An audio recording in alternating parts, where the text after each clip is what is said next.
Hello, I'm FKX Toycat, and well, ain't that a kick in the head? Removing bundles and skulk sensors on top of everything just seems cruel at this point. Why should we even be excited for 1.17? Asks Guardian, and it's a good question. What's even in the 1.17 update that you should care about? Because after all, the Caves and Cliffs update part 1 will not include brand new cave generation or brand new cliff generation, which are the two titular parts of the update. However, it will include most of the brand new blocks. In fact, there are more blocks in 1.17 part 1 than there was in the entire Never update. Here is a full list of updates you'll be able to play around with after it drops this summer sometime, presumably in the next couple months. As you can see, there is a huge number of new blocks. I think Copper by itself obviously takes up a lot of those, but there's also brand new Lush Cave blocks, there's the brand new Deep Slate blocks, and there's also the raw ingots and the changes to mining iron that will make a big difference if you're the sort of person who prefers mining to, say, making a farm that produces an infinite amount of iron, because for some reason that's a real thing in Minecraft that was decided not to be a glitch. And you know, if you're the sort of person that prefers mining, you can do that. Also, obviously, gold mining in mesas gets more lucrative, and honestly, you know, having the raw blocks is something people kind of like anyway. I saw someone make corn using raw gold once, and I thought that was pretty cool. And yeah, if you take a look at all of the blocks here, you can see like, oh yeah, there's the geo blocks, the amethyst blocks, I should say.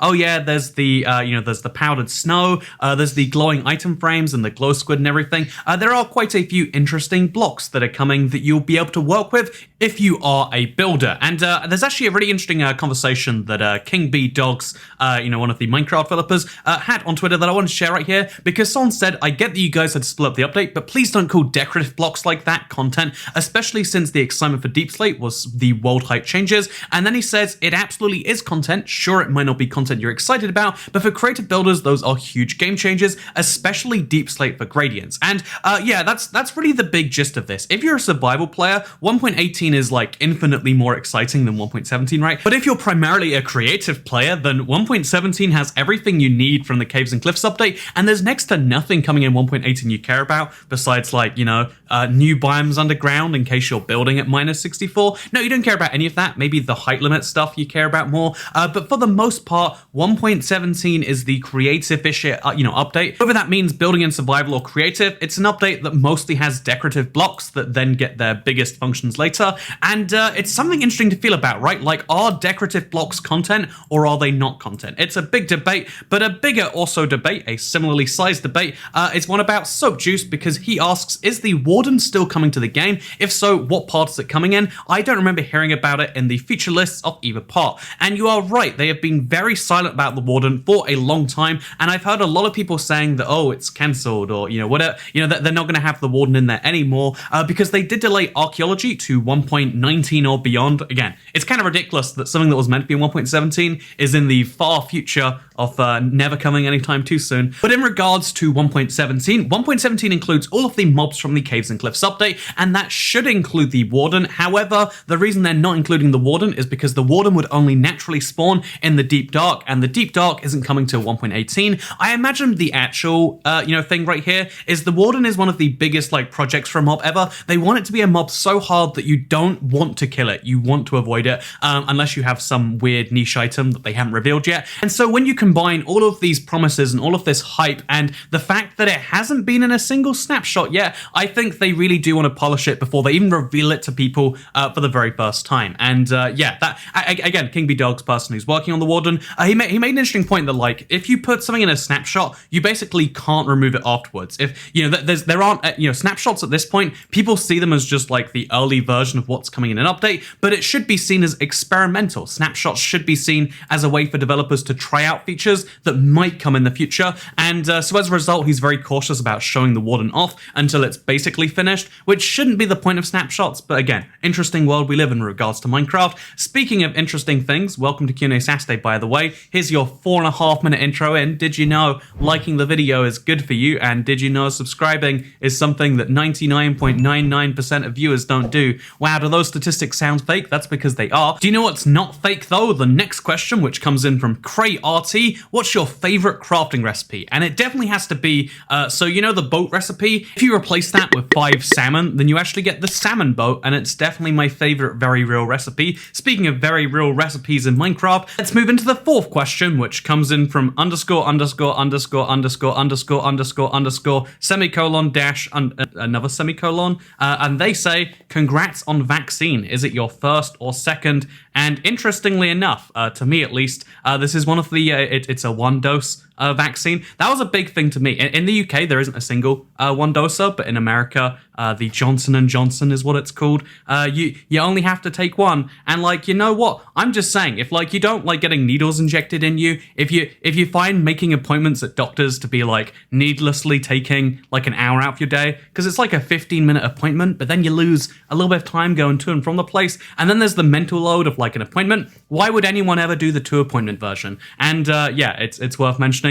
I did get horrifically sick for like 24 hours straight there. That was terrible, but now the symptoms are over, and I have a magic piece of paper that allows me to do anything I want, anytime I want to. Wow, isn't the world delightful? And I guess at this point, the only question is like, I wonder if I like am counted as being like vaccinated in insert country here, because it's like a vaccine that's only approved in the US, and therefore I think also Canada, but like, can I therefore use it as proof of vaccination elsewhere where one vaccination's on a thing? I don't know how any of this works, but yeah, long story short, I can now get back to one of my favorite interests of I love flying, but for the past year, every single time, even though it's been for essential reasons, people are like, oh yeah, you're literally killing my grandmother. I'm not killing your grandmother anymore. Maybe now you should start questioning why she's killing herself, why she's not vaccinated herself, and also running around with a bunch of strangers. Maybe that's the real difference here. Okay, let's not talk about vaccines. Why did I even pick one of these questions for QnA Saturday? Let's go back to Minecraft, because you know what? Xan Odd says, no, not the candles. I've been preparing for those. What am I supposed to do with 2 double chests full of honeycomb? And the answer to your question, Xan Odd, because I thought this was sarcasm the first 2 or 3 times I read it, but then I realized like, oh, this actually is someone preparing for 1.17, and now it turns out they're gonna have to wait till 1.18. And the answer itself is like, what should I do with 2 double chests full of honeycomb? Make some honeycomb blocks and make a giant honeycomb structure or something. You work that out, man. But the actual there's the interesting thing here of like, should you prepare for future Minecraft updates before they come out? Because we already know the recipes and the changes coming in the next update, and some things I think you'd be an idiot not to prepare for. So for instance, if you don't need iron right now, mine iron with a silk touch, and then later mine it with fortune, and you'll get 3 to 4 times more iron. That's like step 1. It's very simple, right? Step 2 would be things like, oh yeah, don't explore new chunks. That also makes sense. If again, don't inhibit your own enjoyment for the sake of the future too much, but like if you can do so, it will be beneficial, because then you'll find iron. You'll find copper, and you'll find deep slate and tough and amethyst geodes or whatever. So you want to be able to leave some underground unexplored. Obviously, I mean, you've got an infinite world, I'm sure you can do that, but you want to leave that somewhere close near spawn. But then the third end of things is like, should you prepare a bunch of prerequisites for blocks needed after the update? So the biggest example of this is actually probably the honeycomb block. If I'm not mistaken, you can use honeycomb not only to make candles, but also to wax blocks. I'm pretty sure it's honeycomb. Here's the recipe. You combine the honeycomb block with the copper, and then what you get is you can wax it. So for instance, you know how copper looks really cool when it's green? If you want copper, sorry, yeah, is it green? No, if copper looks really cool when it's orange, but you don't want it to turn green, like the Statue of Liberty, yeah, there's the reference, then you could obviously wax it to stay green forever, because then it's not being exposed to the outside world. And so, yeah, honeycomb is the biggest example of like, it's basically useless before right now. Like, you can use it to make honeycomb blocks, which are interesting looking. You can use it to make beehives, which are just a way to get more honeycomb, and otherwise it's like next to useless as a block, right? Should you collect a bunch of that now, ready for 1.17 or 18? And it's a good question. I would argue, like, you know what, it's up to you and all, but I think for most people, like, probably not. But I want to hear your thoughts about whether, like, it's fair game to prepare this sort of stuff but that's basically useless now but will be useful after the update, because apparently lots of people are doing it, and I'm just kind of curious about what your thoughts are. Speaking of what your thoughts are, Nick Anderson asks, have you ever looked up shoe sizes in different countries? They're all so different, and I don't know why. It's really weird to me because obviously I live with an American American most of the time. And so like when we go to when we go climbing, you rent shoes, or at least she rents shoes. And long story short, like shoe sizes are like +or -1 from America to the UK. It's very confusing. Also, men and women shoe sizes are different, and I still don't understand why that needs to be the case. Can't we just be like, oh yeah, women are between size 2 and 5, and you know why do they need their own little spectrum? Also, why do children have their own size of shoes? Why can't this all be on the same scale? Because when I was a child, I was like a size 8 or something. But then when you go big enough on the child scale, you get the adult spectrum. But it's obviously adult men or what the heck is that? Why do we need 3 of these things? And there's lots of examples of this. I think an example would be like t-shirt sizing. I think actually guys mostly get off pretty well here. The craziest one to me, like I've looked into this recreationally because someone said something that sounded too fake to be true, that like America uses something called vanity sizes because people want to feel better about themselves. And so the UK sizes start at size 4 for dresses, if I'm not mistaken, which is, wow, you're so skinny if you're wearing that. But because Americans wanted their sizes to be smaller because, your size, I don't know, 22, so you're a giant monster, or your size 16, so you're, I don't know what it is, but basically all the sizes start like 6 sizes lower because people were used to the old system and wanted to be, it's super weird, right? Like, but the sizes should be a way to help you understand how big or small something is, not a way to feel real good about something. And I think the other interesting one is bras, right? Like if you look into those, it's like, the basic idea is simple, right? Like a band size and then like a cup size for the thing going around the chest and then the thing coming out of the chest. But like even those vary a lot from from place to place. And like some countries use double letters, some countries use triple letters, some countries don't use those things. Some countries measure that like directly as it is. Some countries remove a little bit. Some countries do it in centimeters. It's all very complex, and it just makes you question, like, man, how is it that we've standardized so much as a world? The whole world, if you look at this stop sign, the only stop sign, that is a worldwide standard that, like, besides some countries that put their own languages stop on there, that the fact that can be a worldwide standard, but also we can't work out how to measure, like, anything. It's kind of nuts to me. Speaking of things that are standardized worldwide besides other countries sometimes, TSG23 asks, this might be more suitable for IBX2Cat, but do you ever consider traveling to Asia for the food? And the answer is yes, literally all the time.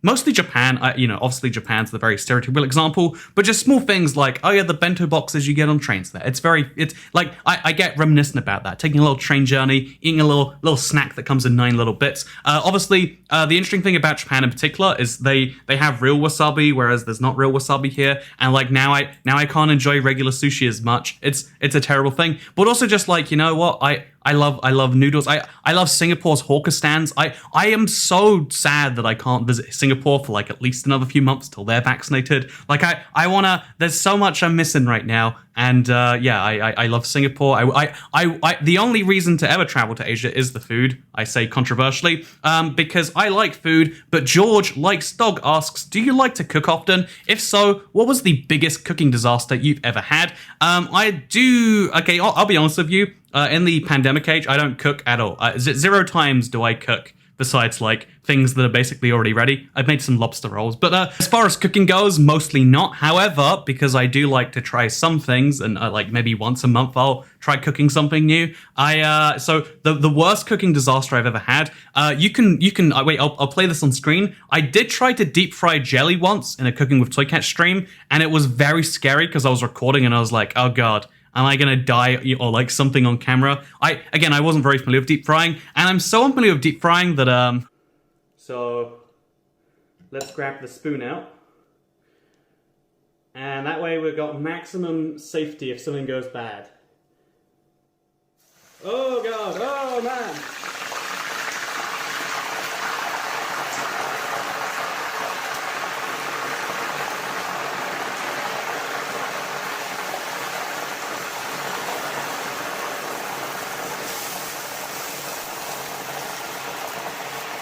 That's not good. I should stop doing this now, I think.